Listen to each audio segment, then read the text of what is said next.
Okay. Thank you very much for taking the time to speak to our readers of the National Interest magazine. Obviously, we're all quite interested in the crisis in Ukraine and in Crimea. Okay. Thank you very much for taking the time to speak to our readers of the National Interest magazine. Obviously, we're all quite interested in the crisis in Ukraine and in Crimea. Perhaps the best question to start would be a question about the referendum that's scheduled to take place less than a week from now in Crimea. Do you expect that referendum to take place as it's scheduled on March 16th, and what outcome do you expect? Well, I think that there is no reason why the referendum wouldn't take place at the date that it was set on.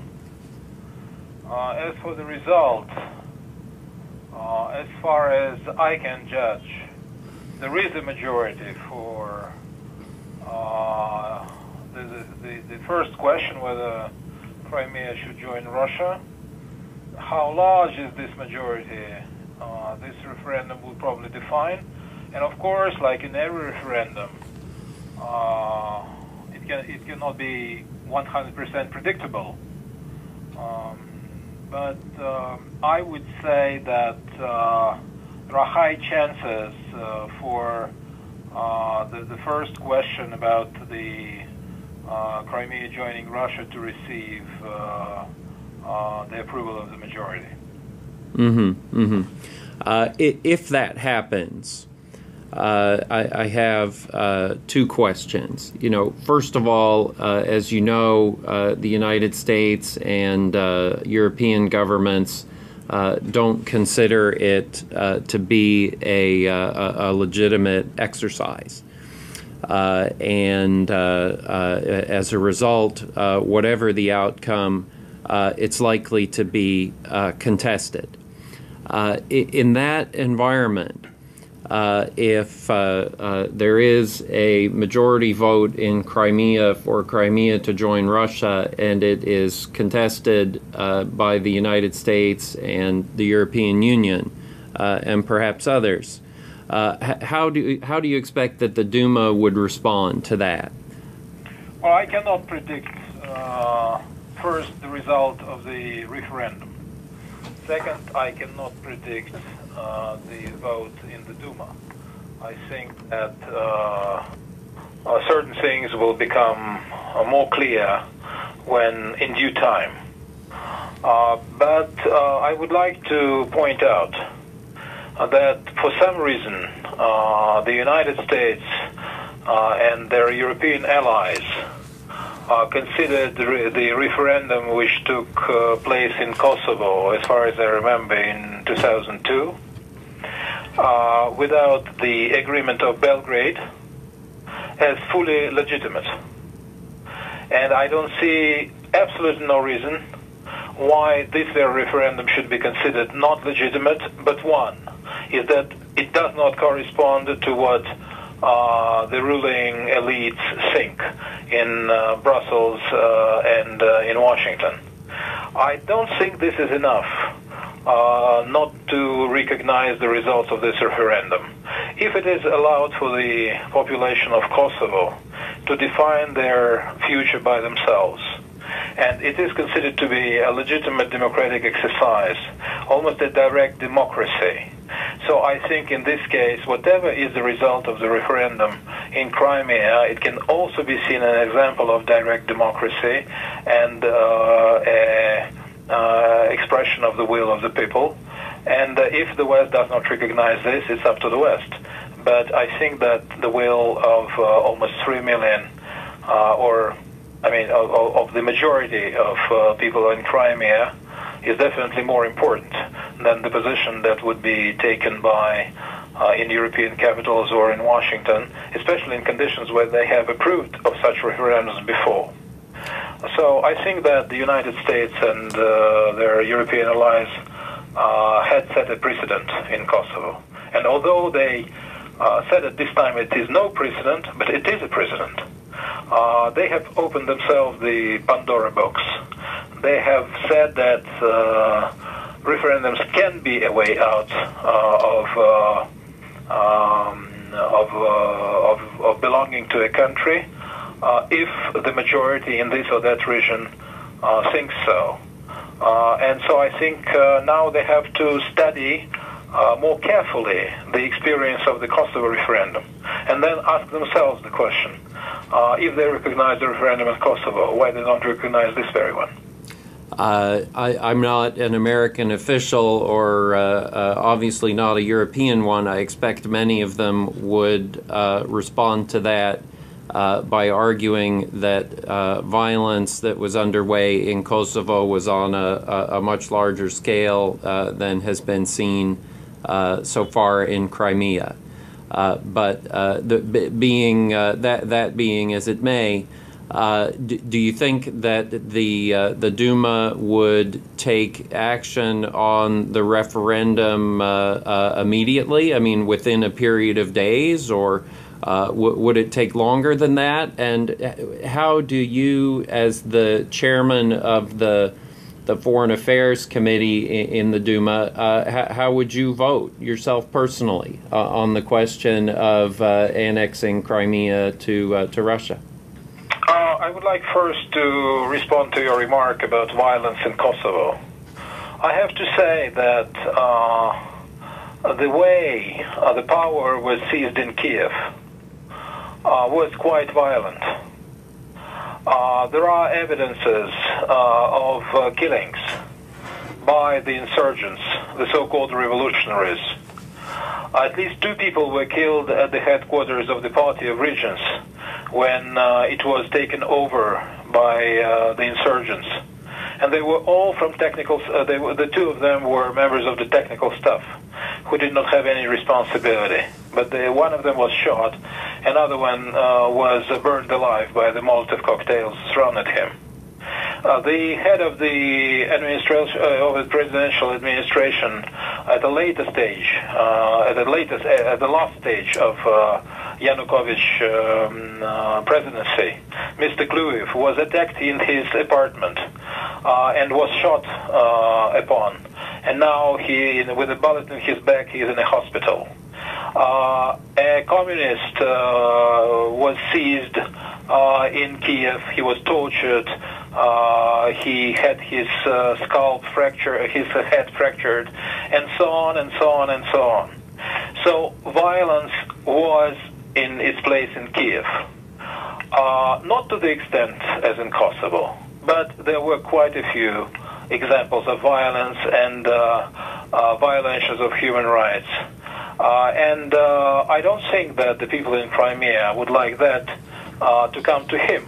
There are from 6,000 to 8,000 ultra-nationalists armed to the teeth in Kiev, who are the inheritors of the famous Ukrainian liberation movement of Stepan Bandera, allied to the Nazis in the Second World War.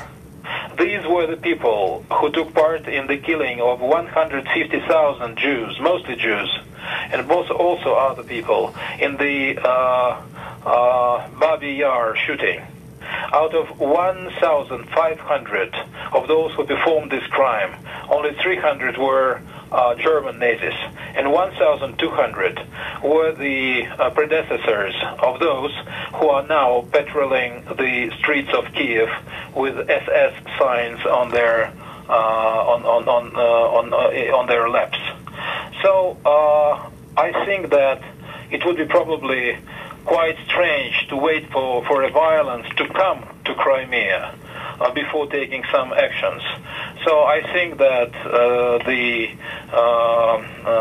Supreme Council of Crimea decided just to avert such a violence by conducting a referendum and asking Russia for some defense. So there is some logic for this.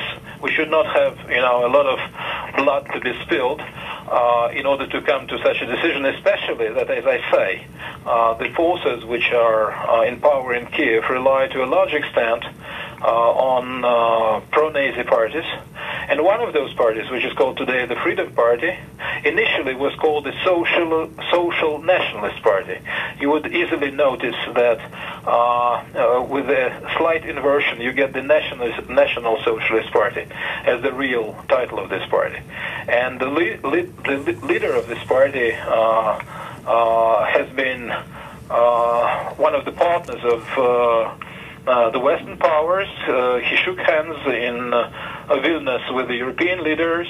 There are photos of him. His name is Mr. Ternibok, the leader of the Social Nationalist Party, with the Assistant Deputy Secretary of State, Mrs. Victoria Nuland, smiling, standing very close to him. So I think that there are enough grounds for fears in Crimea that this armed and radical force could come to Crimea and try to establish their order there too. So that's about the comparisons with Kosovo and about the potential violence. As for the voting, I would like to stress that we have not yet the results of the referendum. And therefore, we have not yet a law which would allow for Russia to take inside the Russian Federation a region from a different country that would, under certain conditions, address to Russia in order to be accepted inside the Russian Federation. This law is not yet accepted by the Russian Duma, although there is a draft law which is being considered. But as I say, the plenary session will start only tomorrow in Moscow, and I cannot say when this law will and if this law will be adopted. And in the absence of this law, and in the absence of the results of the referendum in Crimea, I think it would be premature to speak about the future votes. Okay. Voting. The future voting. I understand. Do you, let me go in perhaps a different direction, do you see in the remaining days before that referendum takes place any viable path forward that would involve, understandings between the United States, Europe, Ukraine, the Crimean authorities, Russia, to keep Crimea as a part of Ukraine? Well, I think at the stage where we are, we have to admit at least three realities. The first reality is that the government in Kiev is not recognized as legitimate by a large number of Ukrainian citizens. And not only in Crimea. It is not recognized as legitimate by the majority in Kharkov, in Donetsk, in Lugansk, and in some other cities of Ukraine, which are largely populated by Russians. Therefore, all the decisions taken by this government are considered to be illegal. And you could have probably seen on the TV screens the massive demonstrations against those decisions, which are shaking eastern Ukraine. So this is something we have to take into account. This government is not recognized by all the Ukrainians, although it is being recognized by the United States. It's not recognized by all the Ukrainians. The second fact is that this government has come to power through an anti-constitutional coup d'etat.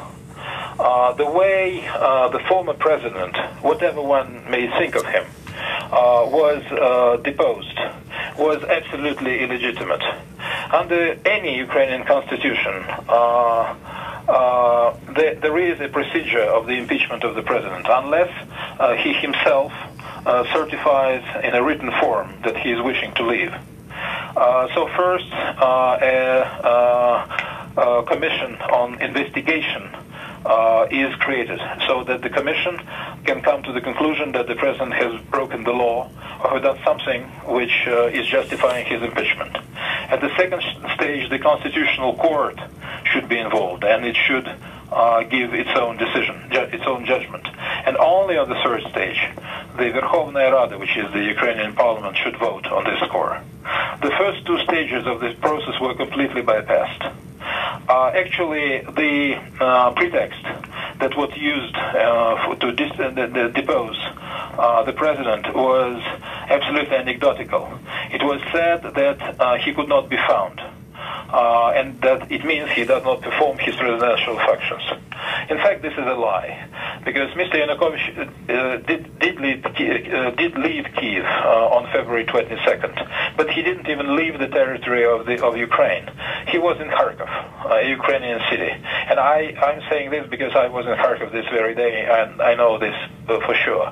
And from Kharkov, it took 1 hour to actually destitute the legally elected president of Ukraine while he was on the territory of Ukraine. And at 4 o'clock, being in Kharkov, he gave an interview. And this is a material fact, that he was on the Ukrainian territory. And in this interview, which was broadcasted on Ukrainian television, he said that a coup d'etat was performed in Ukraine. So in these conditions, while the United States and a number of European countries have recognized the Ukrainian government, the Russian government does not recognize the Ukrainian government, because it came to power through an evident break of law. And this is the reason for turmoil in Ukraine.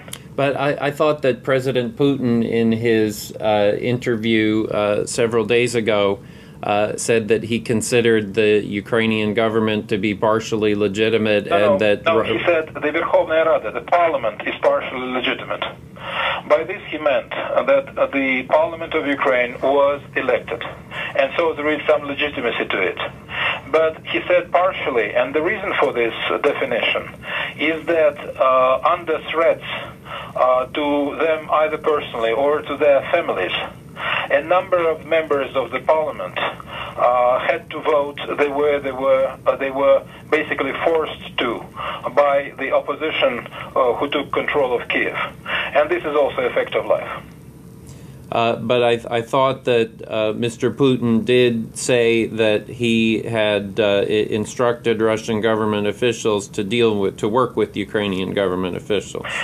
No, he said actually that we have to study the possibilities of economic interaction with Ukraine. But until today, the Russian government had no meetings with the leaders of the Ukrainian government. Mr. Lavrov, while in Paris, when he had negotiations with Mr. Kerry, declined to see the acting foreign minister of Ukraine, Mr. Deshitsa. And as far as I know, the official position of the Russian government is that they do not recognize the so-called new government of Ukraine. All right. Well, perhaps getting back to my original question there, do you see any way in the next few days before the referendum to come to some kind of understanding that would allow Crimea to remain inside Ukraine, as a part of Ukraine? Well, I do not think that it is up to me to define the future of Crimea. The only thing I can say on this score is that I think that the responsibility for this outcome relies mostly on the Ukrainian opposition. When they signed the agreement of February 21st in Kiev with President Yanukovych, they have taken certain obligations.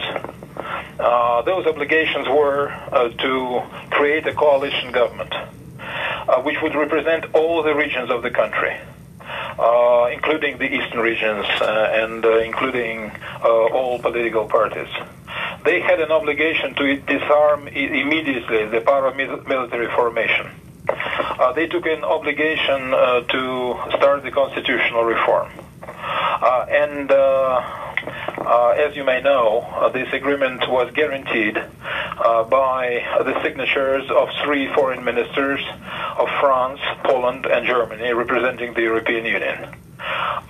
This agreement was forgotten actually the next day after it was signed. And I think that this, of course, creates a very complicated situation when I do not see how, for instance, the Europeans could become a kind of intermediates between, say, the people of Crimea and the government in Kiev, because there is no trust towards, and predictably, there is no trust towards the guarantees of the European Union. And so, to my mind, the situation is in a way of deadlock, because people in Crimea do not trust neither the government, who came to power by just deposing the president in an unconstitutional way, and they don't trust the European Union. So it leaves us very few options to bridge the gap between Crimea and Kiev. Okay, now many people in the United States expect that Crimeans will vote to join Russia, and that the Russian parliament and executive branch will act to make that happen. And I heard, obviously, your own statement that you're not fully prepared to predict the outcome. But that's what many people in the United States expect. If that happens, based on your experience in the U.S.-Russian relationship over the last couple of decades, how do you think the United States will respond to that? Well, it's up to the United States to decide how they will respond. I just think that the United States should have taken into account that Ukraine is a country which is bordering Russia. Ukraine is a country which is very important to Russia, because not only because of linguistic and cultural ties, not only because a big part of Ukraine is populated by Russians, but also for economic and security reasons. Ukraine has a joint border with Russia of 1,450 kilometers. And so when the United States was supporting in Ukraine anti-Russian forces, when the United States immediately recognized the government about which there is a high degree of doubt about its legitimacy, when the United States did not pay attention to the signals that were coming from Moscow that Russia is extremely worried with the meddling, and there was evident meddling from the United States and from the European Union in the internal developments in Ukraine. So did the United States think that Russia will not react to this in any way? So I think that we have to take into account that there are security dimensions to our relationship, and there are geopolitical games which are still being played with this old idea of the Bush administration, which seems to be taken over by the Obama administration, about bringing Ukraine into NATO. Let's agree that this goal of bringing Ukraine into NATO was an important goal of American foreign policy. Every time Hillary Clinton would come to Kiev and meet Mr. Yanukovych, she would remind him about the United States waiting Ukraine coming into NATO. So I think that it was quite weird that the United States would think that Russia would just stay aside without reacting to all those events, and the United States will destabilize a country that is so close to Russia, and would also support an anti-Russian government in Kiev without any consequences.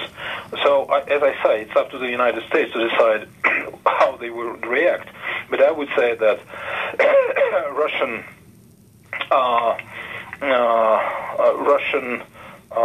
worries about its future relationship with Ukraine were only strengthened by the role the U.S. played in this crisis. And I think that a big part of the responsibility for this crisis relies on the United States, who just got carried away with regime change in yet another country. But this is a country which is historically, culturally, from the point of view of economy and security, extremely important to Russia, and I think it was not taken into account. Okay. Let me ask perhaps a last question. You've been generous with your time. Obviously, as you know, the U.S. government has a different perspective on a lot of the events that you've described. Many Americans have a different perspective. And if you look at the reaction in the United States to events so far, there has been extensive discussion here of trying to punish Russia for Russia's conduct, a violation of international norms. There's been discussion of trying to isolate Russia.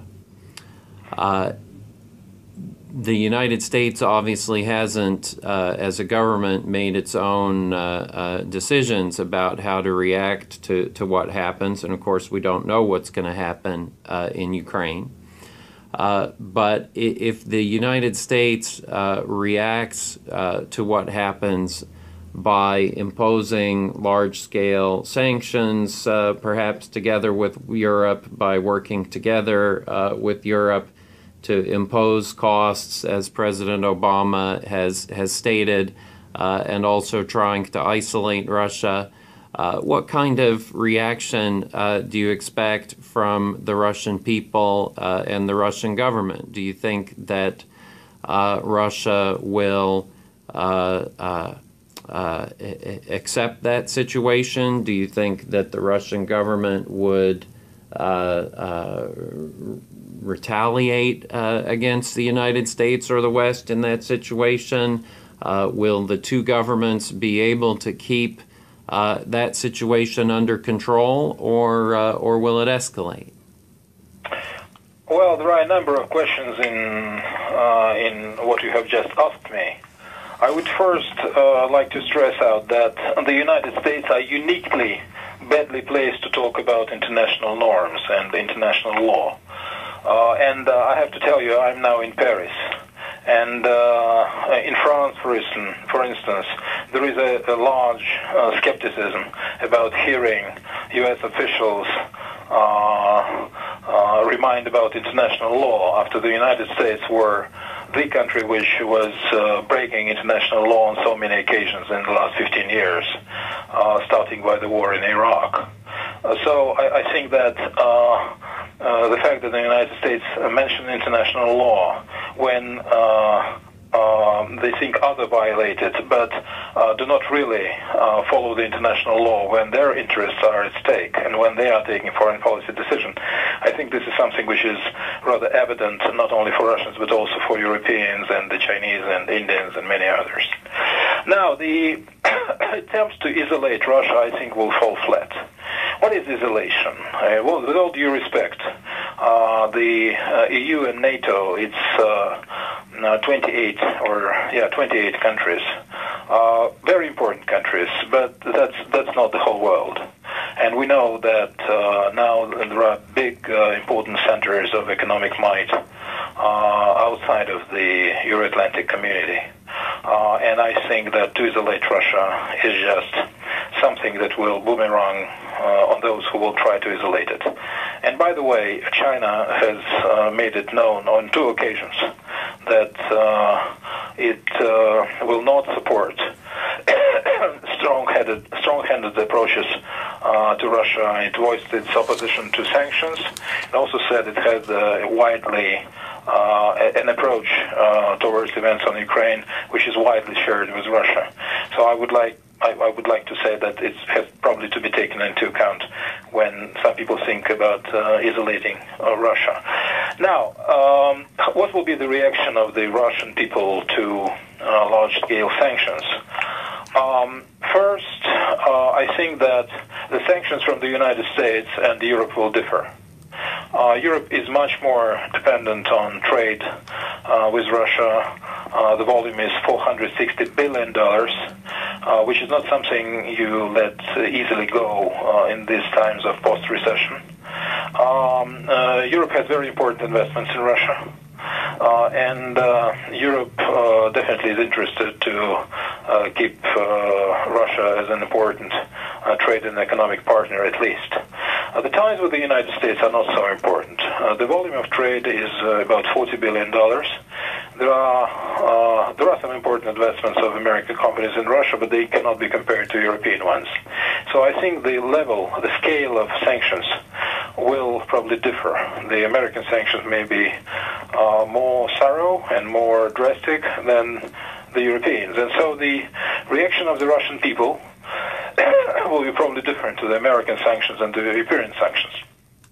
But anyway, it will just help to consolidate the Russian populations behind Vladimir Putin. That's an evident result, because it will be seen as a political attack on Russia for an issue in which the United States should not necessarily have such a strong voice, because basically it's an issue about the fate of a land that used to be Russian for 300 years and was administratively attached to Ukraine in 1954. And so, you know, the whole world knows that Crimea was never part of whatever Ukraine in history, that Crimea is mostly populated by Russians, and it is just by some accident of history through the dismemberment of the Soviet Union in 1991 that Ukraine became Crimea became part of Ukraine. And so in Russia, I think the support for Crimea is very strong. And there is, I would say, a kind of resurgence of a strong feeling of community with the Russians in Crimea, and I think that sanctions will just strengthen the doubts and the suspicions towards the United States as the power that wants to weaken Russia and to create some problems for it in its immediate neighborhood. How the Russian government will respond? Well, I think that the Russian government will definitely not change its mind under the threat of the sanctions, and then the Russian government has also some arguments. There are a number of areas in which Russia cooperates with the United States. For instance, the so-called Afghan transit. There are two roads through the Russian territory through which the United States are going to bring their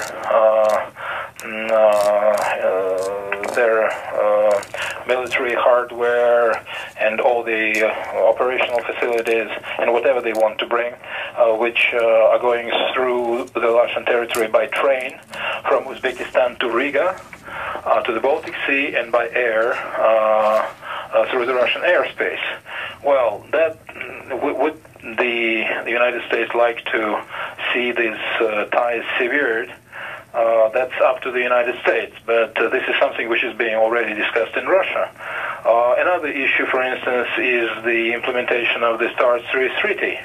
If the sanctions that the United States take towards Russia are really far-reaching, then the foreign minister of Russia has let it known that Russia may suspend the inspections for the implementation of this treaty. And so there are a number of areas where we have been partners, and if the United States will display the desire not to be partners with Russia anymore by taking sanctions, then I think that probably the same steps will be taken by the Russian government. Well, thank you for that. It sounds like our governments are likely to continue to disagree on these issues. I guess we'll see what happens in the coming days.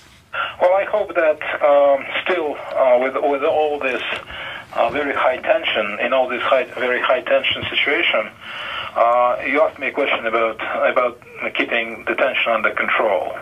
And I think that's a very good question. I think that what Moscow and Washington should do is that having definitely different views on events on Ukraine and on the referendum in Crimea, they definitely should keep the tensions under control. Because in both countries probably there are people who would like to use this to start a new Cold War. I don't think it should be allowed to happen because we didn't end up the Cold War in order to start a new one. All right. Well, I guess we'll see what happens. Thank you very much. Thank you. Yeah, okay.